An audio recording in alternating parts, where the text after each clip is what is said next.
নমস্কার বন্ধুরা, আশা করছি তোমরা সবাই ভালো আছো।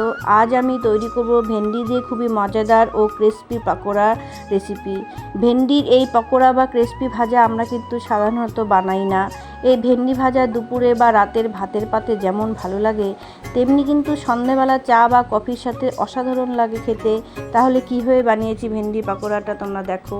এখানে আমি 15-16টা ভেন্ডি ভালো করে ধুয়ে পরিষ্কার করে নিয়েছি। তারপর আমি ভেন্ডিগুলোকে একটি চাকুর সাহায্যে বা ছুরির সাহায্যে ভেন্ডি বোটার দিকটা এইভাবে কেটে ফেলে দেব, আর মাথার দিকটা ছোট করে আমি কেটে দেবো, বেশিটা কাটবো না।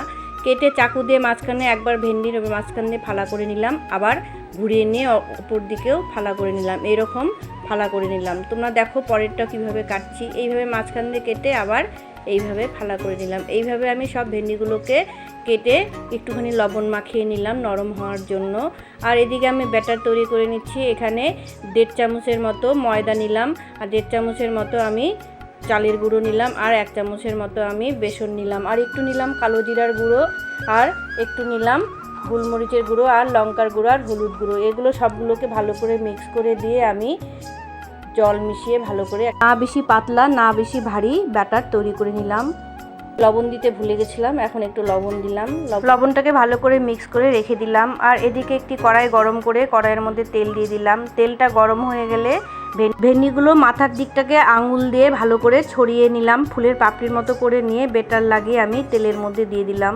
তোমরা দেখতেই পাচ্ছ আমি কিভাবে ছড়িয়ে নিয়েছি।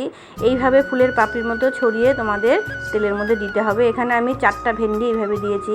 দেখো দেখতে কতটা ফুলের পাপড়ির মতো, ধুতরা ফুলের মতো লাগছে দেখতে।